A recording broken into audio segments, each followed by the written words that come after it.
Hello, everybody, and greetings from an unexpectedly sunny spring day in Germany. Thank you very much for the kind invitation. My name is Thomas Metzinger, and I'm a professor of philosophy at the University of Mainz in Germany. In these two presentations today, I want to try and make you see something you may not have seen before. In current philosophy, there are two hot topics, namely the ethics, the applied ethics of artificial intelligence, and the problem of consciousness. What I want to try today is if you can see the connection between these two fields of research. So in this first short talk, I want to talk about the problem of artificial consciousness and give a brief sketch of an argument why we should be very careful with implementing this. So from 2018 to 20, I have worked in the European Commission's high-level expert group on artificial intelligence. I have co-authored the ethic guidelines for trustworthy AI and the policy and investment recommendations for trustworthy AI, and it was a very interesting experience for me. I met very many smart people, 52 top-level experts on AI, and I definitely learned a lot. We published our guidelines on the 11th of April 2019 and the policy and investment recommendations on the 26th of June. However, there are some bad news. These ethics guidelines were strongly contaminated by industrial lobby.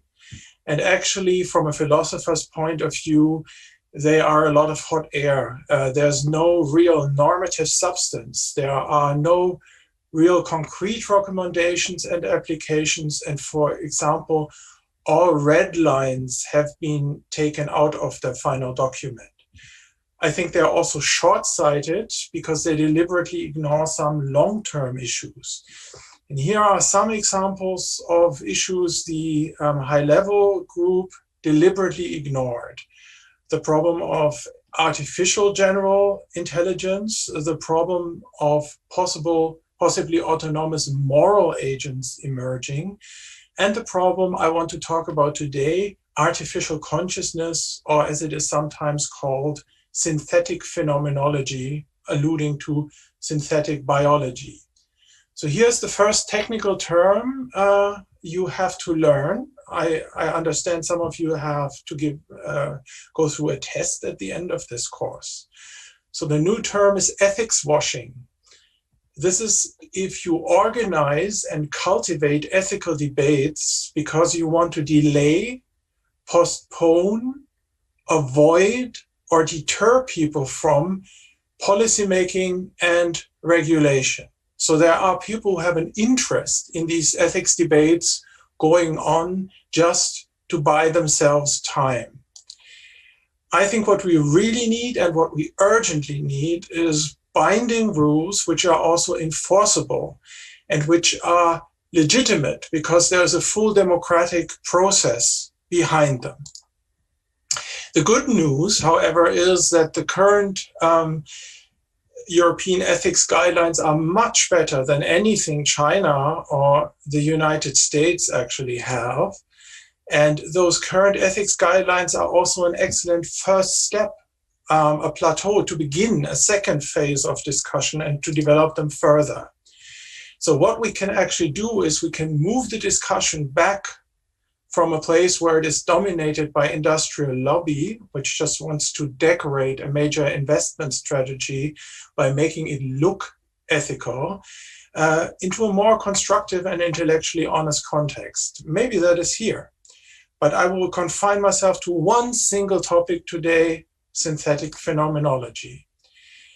I'm one of the guys that founded the Association for the Scientific Study of Consciousness 27 years ago, and I've been working in the consciousness community for 30 years of my life. There's something that is slightly beginning to make me nervous.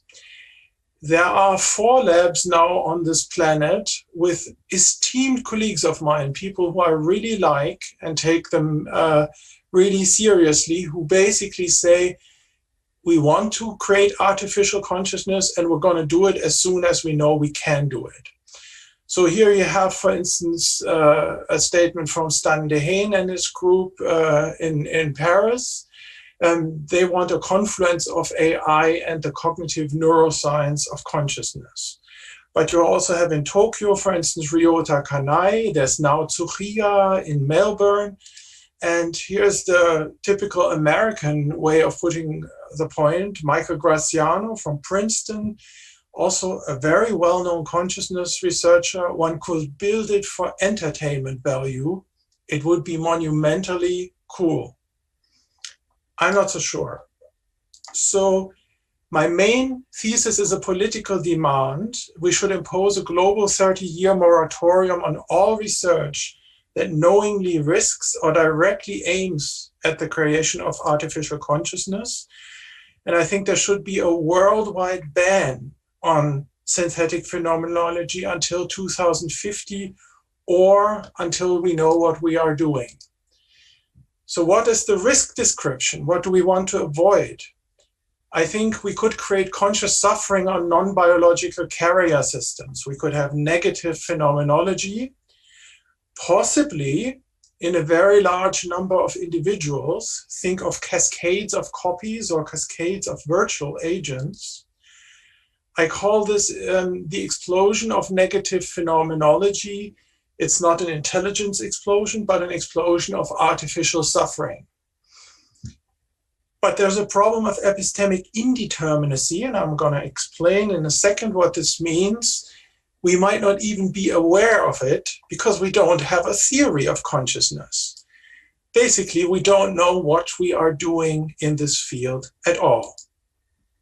So here is from an article, which I'll come back to later, that will be published in about a week or 2 weeks, and which will be freely available for everybody. What is epistemic indeterminacy?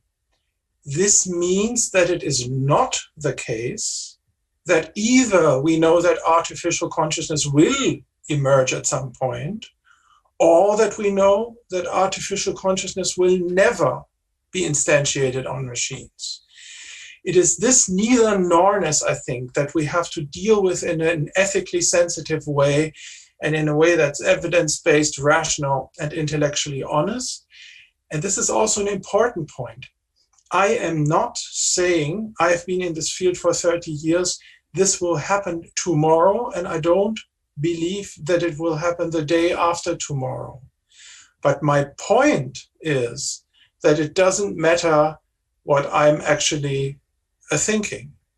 The problem is this indeterminacy, not that I'm making a statement towards probability. So let's have a look at the applied ethics for AI. My background assumption is that what gives an entity moral status is the capacity for conscious suffering, and that in this world, reducing suffering must always have greater priority than increasing happiness. I'm firmly convinced that there's more suffering than joy in this world. A brief aside, AI and robot ethics has a lot of strong parallels to animal ethics.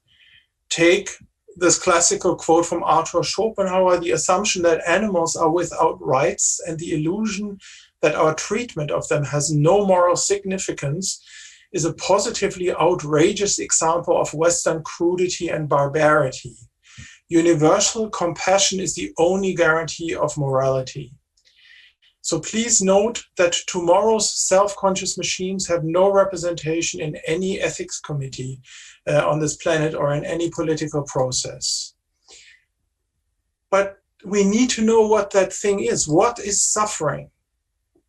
Very simple definition would be any kind of state the system would avoid if it had a chance.